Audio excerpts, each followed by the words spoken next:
All right, y'all. This next guest is pushing boundaries and opening minds with a one of a kind series. A series so good, it won a Peabody. And they are not only the star, they're one of the creators. Please welcome Bilal Baig. What's up, Bilal? Hey, how are you? I'm good. Listen, I'm so excited to have you. I'm not sort of excited. See what I did there? I'm so excited to have you. Okay, so I have to know. Let's start from it. What in the world was going through your mind when you realized you won a Peabody?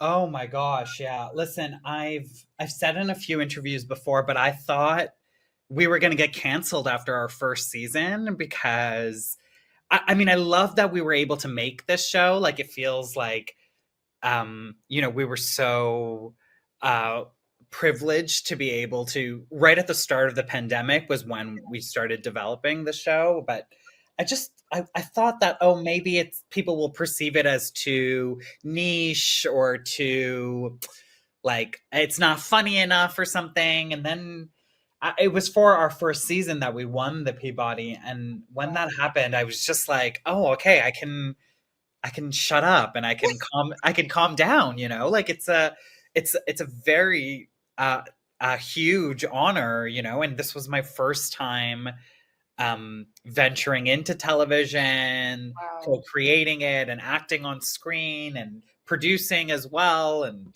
so it's major, and it was really affirming that an institution like the Peabody recognized our show. You know, I graduated with my journalism degree from the University of Georgia. We are the home of the Peabody. So Yeah. I know how hard it is. People work their whole lives and still never receive a Peabody. And for you to receive a Peabody for this work, yeah, that's like a one of a kind type of thing. You know what I mean? And I love how there's this focus that we are all in transition. I think that's such a very powerful idea in trying to become ourselves, you know? So please speak on that a little bit more as you were thinking about and creating and writing the show, because that's very intentional to me.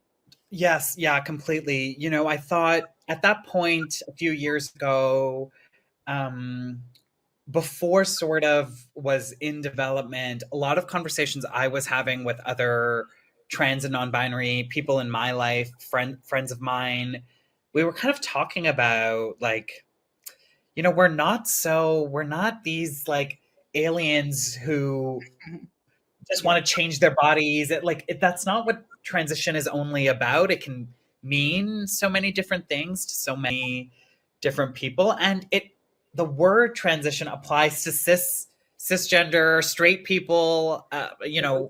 Everyone, right? Like we are evolving. It's a part of what humans have been doing for ever. And so I co-created this show with a white dude. His name is Fab Filippo. He's cisgender. He was in his 40s at the time that we started making this thing, and we just talked about what it means to kind of look at each character moving through a kind of transition in their life, and we wanted those transitions to look different. Like, Sebi's mother at the beginning of the show has just kind of retired and has all this time on her hands. So what does that change look like in a South Asian woman's life versus, Sebi's employer, Paul, the white dude? Like, what is, his journey through kind of understanding his own role in his family?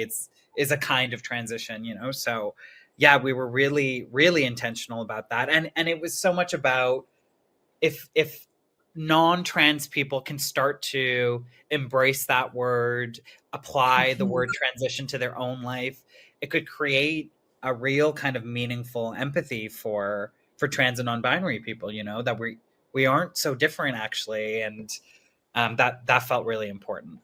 I say that all the time. I think people get so stuck on the physical aspect that they don't allow their brains to really think through, other things. Like I hear people saying online, "Oh, well, trans people have like a psychological problem, and I'm like, think about what you just said. Like really think about that. You know what I mean? And I I often find myself arguing with people, at least online, like, but everybody is always evolving. You want to be evolving. You never want to be devolving, Right. right? Right. Unless devolving is a part of your evolving. You Right. feel what I'm saying? You Right. always want to be transitioning through to the next phase. And it always just baffles me how people get so stuck on the physical aspect that they don't really think about the other aspects, such as the emotional aspects, the mental aspects that comes with transitioning, right? We're all going through a transition. So I love that.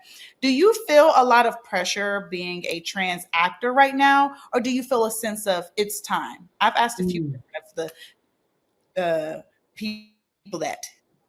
Yeah, it's a good question because it's a really interesting moment in the industry right now. I feel, like a lot of cool things are.